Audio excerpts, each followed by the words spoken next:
Souza Lopes e Úrsula HT. Federação Equestre Paraibana.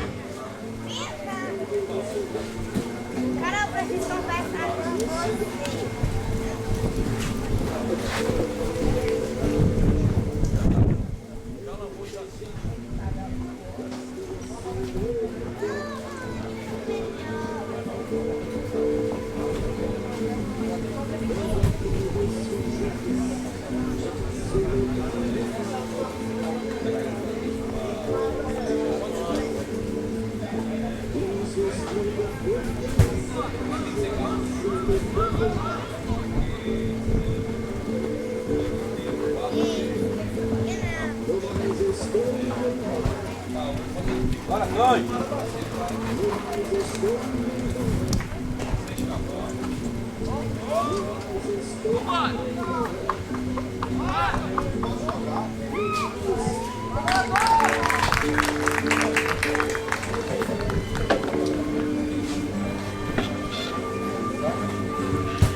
(42 segundos e 90 centésimos, 4290, o percurso zerado, sem nenhuma falta em todos os percursos desta quarta etapa.